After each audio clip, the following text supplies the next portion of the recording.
सत्यनाम। बोलो गुरु महाराज की जय, बंदी छोड़ सरकार की जय, तुलसी साहिब की जय, बंदी छोड़ सरकार की जय। सत्यनाम।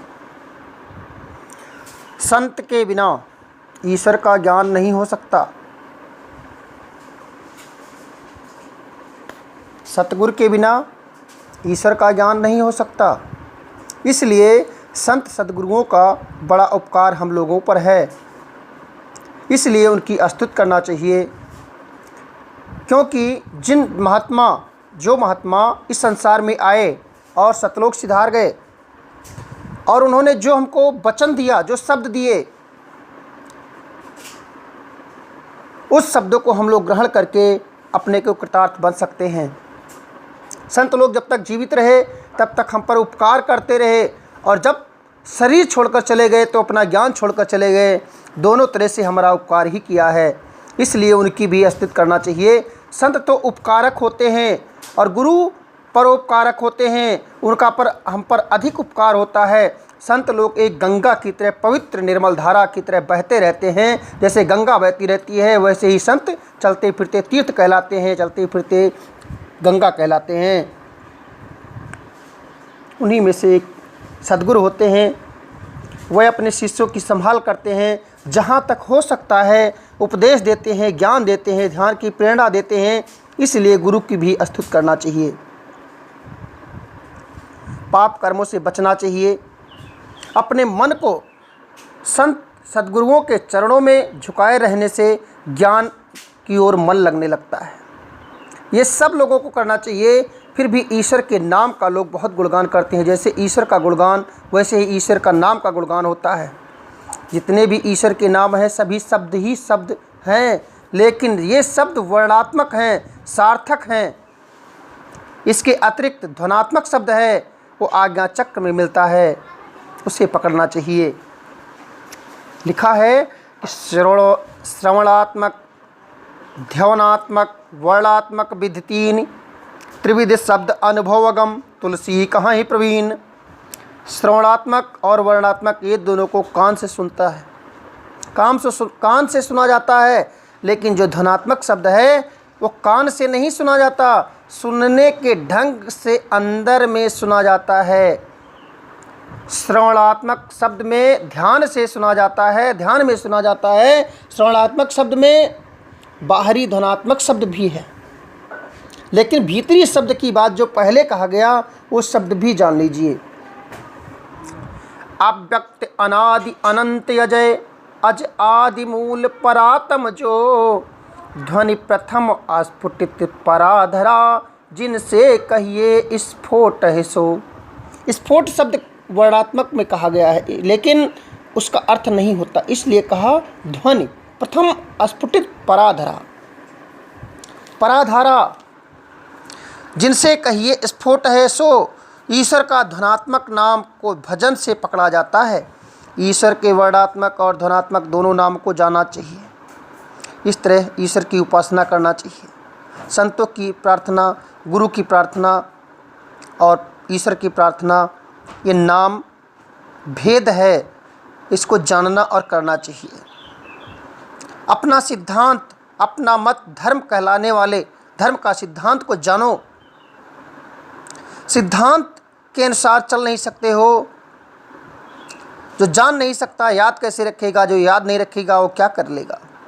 इसलिए गद्य पद्य दोनों में पाठ करते हैं कि धर्म क्या है, संतों का ज्ञान क्या है, इसलिए उसकी परिभाषा पढ़ते हैं। ये भी आवश्यक चाहिए, इसकी उपयोगिता क्या है। इसलिए ये कहा गया है कि उपकार का हम कृतज्ञ हैं, हम स्तुति और प्रार्थना उपासना नहीं करते। जब देशी राजाओं को राज्य होता है तो कमजोरी से राज्य की रक्षा व्यवस्था ठीक नहीं रह सकती। दूसरे के लोग आएं और देशवासियों को हजारों वर्षों तक दबाए रखें। बड़ा अखरा हम पराधीन हो गए हैं। इस पराधीनता को जब तक नहीं मिटाया जा सकता, उस समय के विद्वानों ने, ज्ञानवानों ने विचारा कि इससे लड़ने के लिए हमारे पास लड़ने की विद्या नहीं, धन नहीं, हथियार नहीं, कैसे लड़ेंगे। तो कहा कि लड़ने के लिए बुद्धि से लड़ो, जितने कोई हो एकमत हो जाओ। यही बात हुई कि उसको बुद्धि से हटाकर भगा दिया, नहीं तो उससे लड़कर जीत नहीं सकते थे। वो कट उक्ति नहीं है। नम्रता पूर्वक कहा तो प्रबल शासक चला गया। एकमत होने से कितना लाभ हुआ। देखिए कि एकमत आने वाला आपस का प्रेम है, प्रेम में लाने वाला सच्चाई है, ज्ञान है। जो ज्ञान है वो धर्म ज्ञान है, उसको रखना है।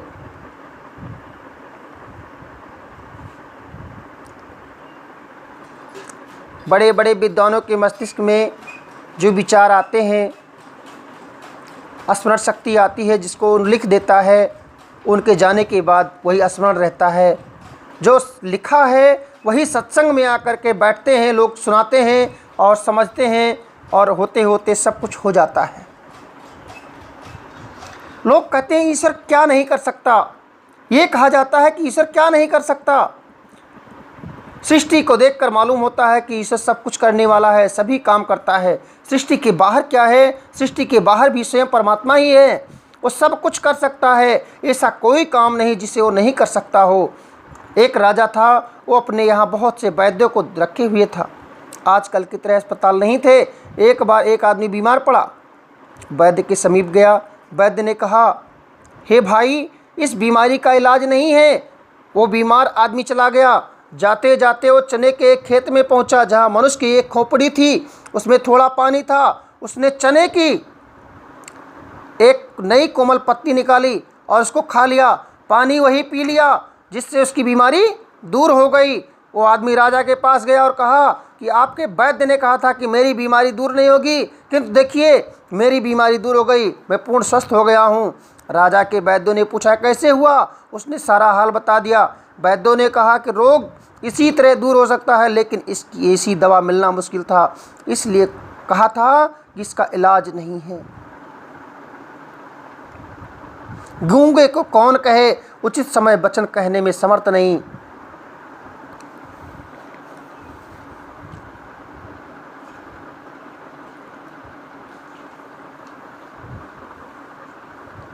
सबसे बड़े संत हैं, सबसे बड़े हैं संत, दूसरा नाम है।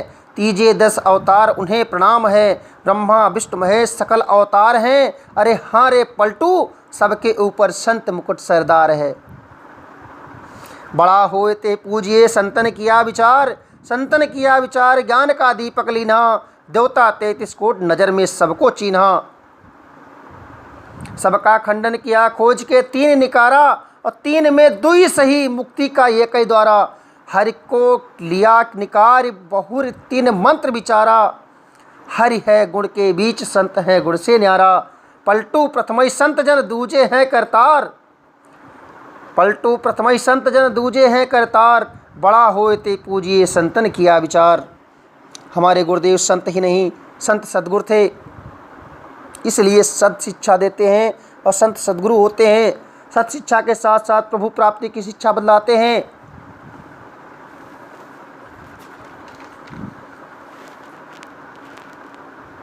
क्यों भटकता फिर रहा रे तू ये तलाशे यार में, रास्ता सहरग में दिलवर पे जाने के लिए। इस नगरी में तिमिर समाना भूल भरम हर बार, खोज करो अंतर उजियारी छोड़ चलो 9 द्वार।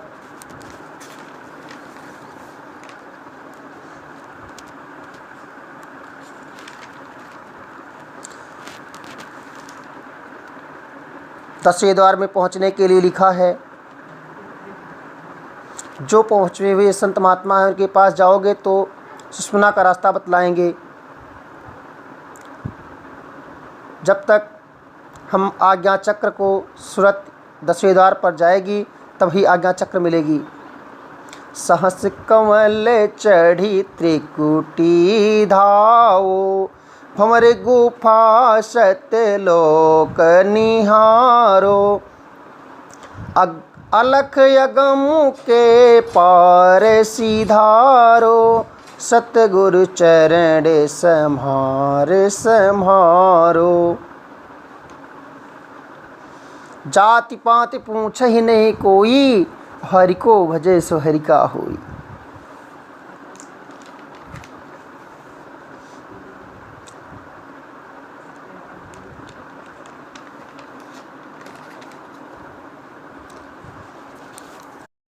घर में छिपे हुए धन का हाल नौकर चाकर क्या जाने। वह तो केवल ऊपरी और बाहरी बातों को जानते हैं। चतुर मनुष्य ऊपर या बाहर दिखाई पड़ने वाली वस्तुओं को चतुर मनुष्य ऊपर या बाहर दिखाई पड़ने वाली वस्तुओं को छोड़ देता है और भीतरी छिपा हुआ गुप्त धन ढूंढता है। इसी प्रकार यह दृश्य जगत में माया से पूर्ण है, जिसे सभी लोग देखते हैं, पर जिसमें विवेक होता है वो अंदर की बात जान लेता है। जो लोग नीचे द्रव्य रख करके ऊपर से जल भर देते हैं और उसे देखकर सब लोग कहते हैं कि सरोवर भरा हुआ है, पर इस प्रकार ज्ञात लोग भी समर्थ होते हैं और परमार्थ को पहचान लेते हैं। बाकी लोग दृश्य पदार्थों से ही स्वार्थ साधन करते हैं। मजदूर भारी भारी बोझ तो ढोता है और श्रेष्ठ लोग अच्छे अच्छे रत्नों का भोग करते हैं। जिसके कर्म में जो बंधा है वही अच्छा लगता है। कोई जंगल से लकड़ी काट कर, कोई कंडे चुनकर निर्वाह करता है, पर सार भाग का भोग करने वाले नृपतियों की ये दशा नहीं होती। जो विचारशील होते हैं वे सुखासनों पर सवार होते हैं और दूसरे लोग भार ढोते ढोते ही मर जाते हैं। कोई तो अच्छे अच्छे अन्न खाता है, कोई विष्ठा भी बटोरता रहता है। सभी को अपने अपने कार्य का अभिमान होता है। श्रेष्ठ लोग सार पदार्थों को सेवन करते हैं और आलसी लोग असार पदार्थ ग्रहण करते हैं। सारा सार की बात ज्ञानी ही जानते हैं। पारस और चिंतामणि गुप्त रहते हैं। कंकड़ तथा कांच प्रकट करते हैं। सोना और रत्न आदि खानों में छिपे रहते हैं। पत्थर तथा मिट्टी प्रकट रहती है। दक्षिणावर्ती शंकर, दक्षिणावर्ती बेले और अमूल वनस्पतियाँ गुप्त रहती हैं, पर रेण, धतूरा और सीपियाँ बहुत होती हैं, प्रकट होती हैं। कल्पतरु कहीं दिखाई नहीं देता, पर दूसरे वृक्ष बहुत अधिक दिखाई पड़ते हैं। चंदन के वृक्ष नहीं दिखाई पड़ते, पर बेर और बबूल आदि बहुत अधिक दिखाई देते हैं। कामधेनु केवल इंद्र के पास है, पर सृष्टि में बहुत सी गौएं बछड़े होते हैं। केवल राजा लोग ही सौभाग्य का भोग करते हैं, बाकी लोग अपने अपने कर्मों के अनुसार भोग करते हैं। अनेक प्रकार के व्यापार करने वाले भी अपने आप को धनवान कहते हैं, पर कुबेर किसी महिमा किसी की नहीं होती। इसी प्रकार ज्ञानी और योगेश्वर लोग गुप्त अर्थ या ईश्वर को प्राप्त करते हैं, बाकी लोग सब लोग केवल पेट भरने वाले होते हैं। अनेक प्रकार के मठ ढूंढते फिरते हैं, सार वस्तु तो दिखाई नहीं पड़ती। सारा सार का विचार केवल साधु ही जानते हैं, संत जानते हैं, सद्गुरु जानते हैं। दूसरे लोगों से इसके संबंध में क्या कहा जाए, वह सच झूठ क्या जाने।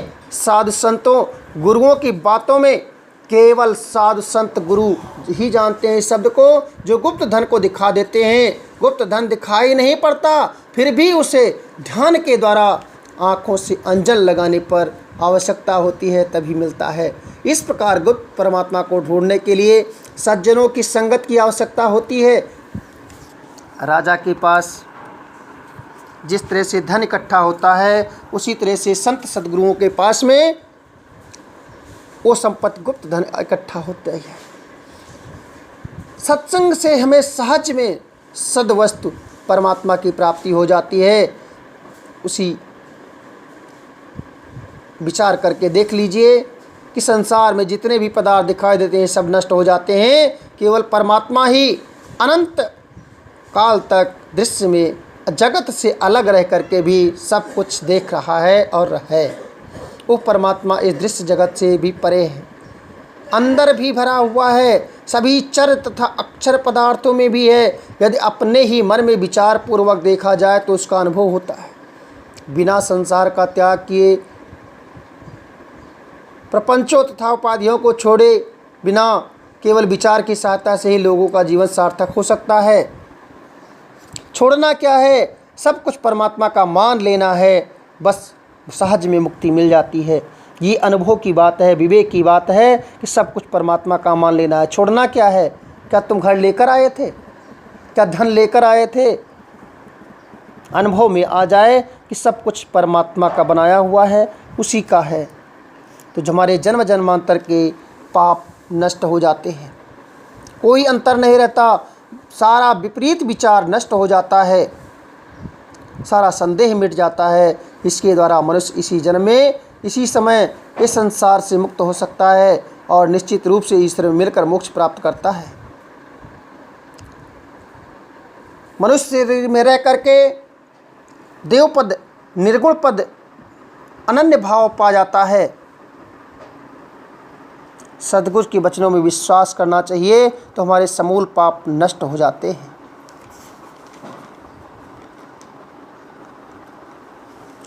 वास्तव में सच्चा सुख तो वो है, वास्तव में सच्चा सुख मनुष्य का वो है कि जो जीवित होकर के भी मृत अवस्था में, मृत अर्थात कामना, वासनाओं, प्रवृत्तियों, सब कुछ परमात्मा को जिसने सौंप दिया है, जब तक चित्त रूपी आकाश वासना रूपी पवन के झोंकों से चंचल क्षुब्ध रहता है, तब तक उसमें ईश्वरीय ज्योति के एकाग्र प्रकट होने की संभावना नहीं होती। शांत, एकाग्र, तल्लीन चित्त में ही भगवान के दर्शन प्राप्त होते हैं। जब तक वासना का लेश मात्र भी बना रहेगा, तब तक ईश्वर का दर्शन नहीं होगा। गहरे कुएं के किनारे खड़ा हुआ आदमी हर समय सावधान रहता है ताकि वह कुएं में न गिरे। इसी प्रकार संसार में रहते हुए मनुष्य को सदा वासनाओं से सावधानी बरतनी चाहिए। अगर कोई एक बार इस वासनापूर्ण संसार कूप में गिर गया तो उससे शायद ही सलामत निकल पाएगा। ये पूछने पर कि काम, क्रोध आदि रिपुओं पर कैसे विजय प्राप्त की जाए,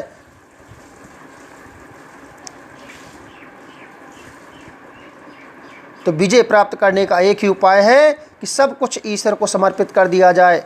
मंदोदरी ने अपने पत्र रावण से कहा था कि यदि तुम्हें सीता को रानी बनाने की इतनी चाह है तो तुम एक बार अपनी माया से राम का रूप धारण करो और उसके सामने क्यों नहीं जाते। तो रावण ने कहा, छी, राम रूप का चिंतन करते ही मेरे हृदय में ऐसी अपूर्व आनंद का अनुभव होने लगता है कि उसके आगे ब्रह्म पद भी तुच्छ जान पड़ता है। फिर पराई स्त्री की बात क्या। हाथों को मुक्त छोड़ दिया जाए तो चारों ओर पेड़ पौधों को तोड़ने मरोड़ने हुए चलती है। जब हम महावत उसके सिर पर अंकुश करता है हाथी के, तब शांत हो जाता है। इस प्रकार मन को बेलगाम छोड़ देने पर तरह तरह की फालतू चीज़ों का विचार करने लगता है, पर विवेक रूपी अंकुश का वार करते ही शांत और स्थिर हो जाता है। संसार के प्रति जितनी अधिक आसक्ति होगी, ज्ञान प्राप्ति की संभावना उतनी ही कम होगी। सांसारासक्ति जितनी कम होगी, ज्ञान प्राप्ति की संभावना उतनी अधिक होगी। सत्यनाम। बोलो गुरु महाराज की जय। बंदी छोर सरकार की जय। सत्यनाम।